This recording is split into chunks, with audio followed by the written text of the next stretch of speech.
మన చిన్నప్పటి నుంచి ఏం నేర్పిస్తారు? అందరి దృష్టిలో మంచోడని పేరు తెచ్చుకో. ఇంతకంటే I don't want use worst philosophy. ఇంకో మనిషి నిన్ను మంచోడు ఎందుకు అనాలి? దానికి అర్థం ఏంటి? దట్ మీన్స్ నువ్వు మంచి చేయడం 100% ఇస్ నాట్ నీడెడ్. వాడు నిన్ను మంచోడని చూడాలి. దానికి చాలా వేస్ ఉన్నాయి కదా.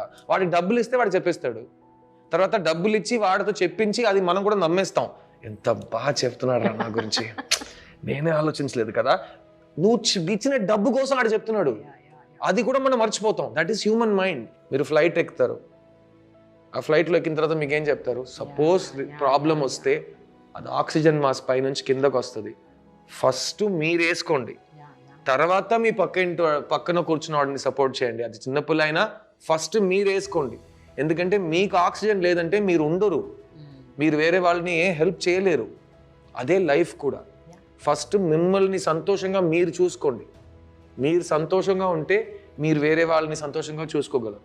మీరే కంప్లీట్గా ఫీల్ అవ్వకపోతే మీరు ఎవరిని సంతోషంగా you can't take care of other people. So we're taught to sacrifice. It is all wrong అండి. వేరే వాళ్ళ దగ్గర పేరు తెచ్చుకో అనేది ఒక చాలా స్టూపిడ్ అయిన విషయం. లేకపోతే చర్చ పోయే వరకు ఇలాగే చిన్న సినిమా, కమర్షియాలిటీ, డబ్బు, ఇదంతా మాట్లాడుతుంటారు. It makes no sense.